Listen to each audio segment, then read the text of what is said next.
छत्तीसगढ़ में नक्सली हमले में सुरक्षा बलों को बड़ा नुकसान हुआ है।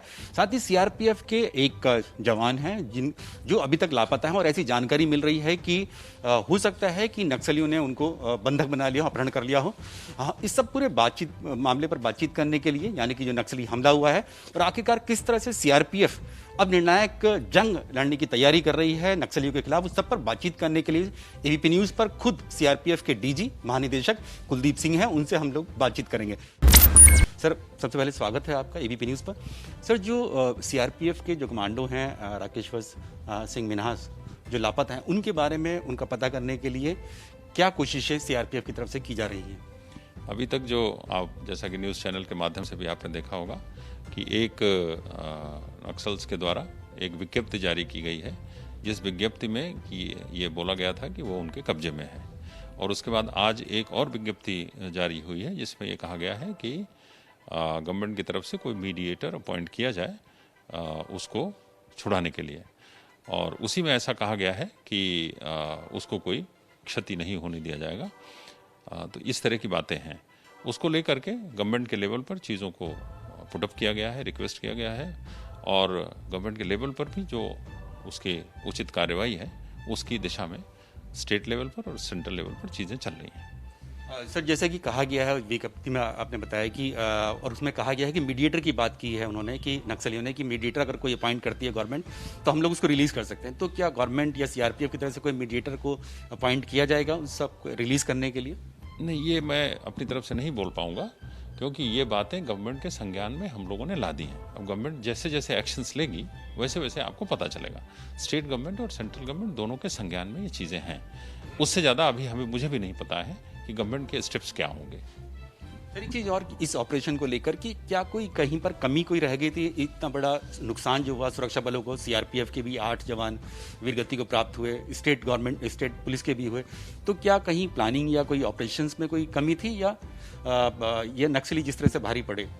नहीं, कोई कमी नहीं थी, ऑपरेशन में कोई नहीं थी। लेकिन जब आप उनकी मांद में जाएंगे, उनके घर में जाएंगे तो वो भी लड़ेंगे डेफिनेटली। ऐसी जगह है पुअर्ती जो हिडमा का अपना इलाका है। इस इलाके में फोर्सेस पहले जा ही नहीं पाती थी। अभी फोर्सेस वहाँ पे जाने लगी हैं, फोर्सेस वहाँ गई हैं, फोर्सेस ने लड़ा है अच्छे से और लड़ने के बाद उन्होंने अपने हथियार, जितने लोगों की शहादत हुई है उतने हथियार नहीं जाने दिए हैं, उनके हथियार वापस लाए हैं। 2 लोगों की पार्थिव शरीर भी साथ लाए हैं, एक नक्सल की डेड बॉडी भी लाए हैं, उसके हथियार भी लाए हैं और सीआरपीएफ के 17 और बाकी के करीब 14 इंजर्ड, 31 इंजर्ड को भी साथ लाए हैं। तो इतने लोगों को साथ में ले आना, इतनी देर तक लड़ाई करना, 4 घंटे तक लड़ते रहना, तो ये प्लानिंग का अभाव नहीं कहा जा सकता और इंटेलिजेंस का अभाव भी नहीं कहा जा सकता। दोनों, इंटेलिजेंस भी था और प्लानिंग भी हमारी अच्छी थी। इसी अच्छाई की वजह से ही लड़के आ सके, नहीं तो और ज़्यादा नुकसान होता। इसमें हमारा ये भी अंदाज है कि डेफिनेटली नक्सल्स को भी नुकसान हुआ होगा। उन्होंने 4 अभी तक एडमिट किए हैं, 5 एडमिट किए हैं, बाकी हो सकता है उनके और अभिलेखों में बाद में पता चले। बट 4 ट्रैक्टर उन्होंने मंगाए थे, 2 पहले मंगाए थे, 2 बाद में मंगाए थे और उन 2 ट्रैक्टरों में उन्होंने अपने इंजर्ड और डेड की ले जाने की बात कही थी। बाद के जो 2 ट्रैक्टर आए थे उसमें भी यही ले जाने की बात थी। अब 4 ट्रैक्टरों में केवल 4 आदमी को ले गए हैं, 5 आदमी को ले गए हैं, ऐसा तो नहीं कहा जा सकता। उस दिन मैंने बोला था कि नंबर ज़्यादा हो सकता है, 25-30 के आसपास हो सकता है, उसका भी अभी कोई कंफर्मेशन नहीं है। सीआरपीएफ का, सिक्योरिटी फोर्सेस का मानना है कि कम से कम 25 से 30 नक्सली मारे गए होंगे। उसी दिन बोला था मैंने उसी दिन बोला था कि कम से कम, क्योंकि अगर 4 ट्रैक्टर या 2 ट्रैक्टर या 3 ट्रैक्टर में भी आप इंजर्ड और डेड को ले जा रहे हैं तो डेफिनेटली इतना होना चाहिए।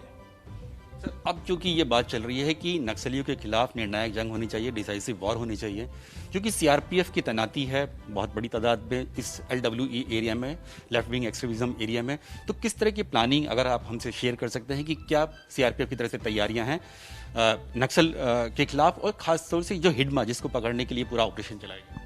नहीं, देखिए, ऐसा है कि निर्णायक युद्ध की बात कहना कि अभी ये लास्ट फेज है, ये मैं आपको उसकी प्लानिंग या उसके बारे में मैं डिटेल आपको नहीं बताना चाहूँगा। लेकिन ये कि ये कंटिन्यूअस वॉर है।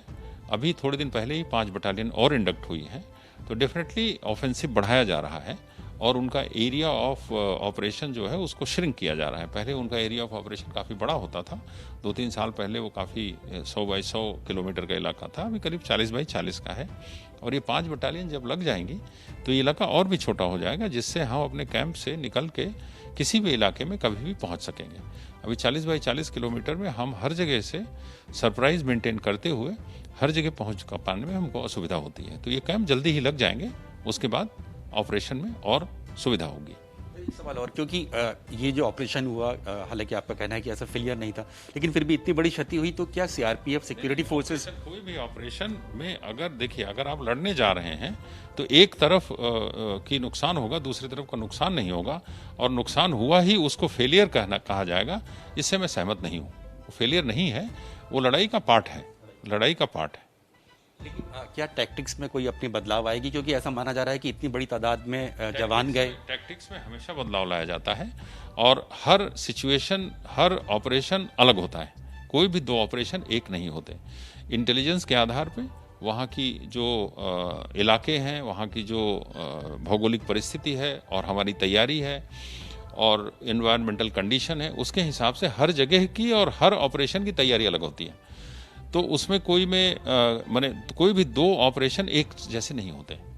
तो इसलिए ये कहना कि हम कोई तेजी लाएंगे, कुछ उसको चेंज करेंगे, हमारी तैयारी, जनरल तैयारी एक रहती है, लेकिन एरिया के और इंटेलिजेंस के मुताबिक हर प्लान की स्पेसिफिक रिक्वायरमेंट होती है, उसके हिसाब से प्लानिंग होती है, उसके हिसाब से ऑपरेशन होता है। एक सवाल और, कि जो अभी हमारे जवान जो उनके कब्जे में, जैसा कि उन्होंने कहा, तो उसके लिए क्या हम बातचीत करेंगे या हम लोग बातचीत नक्सलियों से नहीं करेंगे, उसके लिए फोर्स का इस्तेमाल करेंगे? पहले ही बता चुका हूँ, उनकी जो डिमांड है, वो डिमांड जितना हमको पता चला है, अब वो उनका ऑथेंटिक डॉक्यूमेंट है कि नहीं ये भी पता नहीं है, और अगर ऑथेंटिक नहीं भी है तब भी हम उसको ऑथेंटिक मान करके वो बातें हम लोगों ने गवर्नमेंट की नॉलेज में ले आई गई हैं चीज़ें। गवर्नमेंट आगे जैसा निर्देश देगी, जैसे आगे बढ़ेंगे वैसा स्टेप्स लिए जाएंगे। धन्यवाद सर हमसे बातचीत करने के लिए। तो ये हमारे साथ सीआरपीएफ के डीजी कुलदीप सिंह हैं, जो बता रहे हैं कि किस तरह से ऑपरेशन हुआ और आगे किस तरह की रणनीति होगी सीआरपीएफ की नक्सलियों के खिलाफ, और खासतौर से उस हिडमा के खिलाफ जिसके लिए ये ऑपरेशन 3 अप्रैल को छेड़ा गया था, जिसमें सीआरपीएफ के 8 जवान वीरगति को प्राप्त हुए। कुल मिलाकर 22 जवान जो वीरगति को प्राप्त हुए, और करीब 2.5 दर्जन से भी ज़्यादा जो जवान हैं सीआरपीएफ के और छत्तीसगढ़ पुलिस के, वो इंजर्ड हुए थे। और साफ तौर से कहना है कि इस तरह के ऑपरेशन जब होंगे तो क्षति हो सकती है सुरक्षा बलों के भी, लेकिन नक्सलियों को भी बड़ा नुकसान इस ऑपरेशन में हुआ है।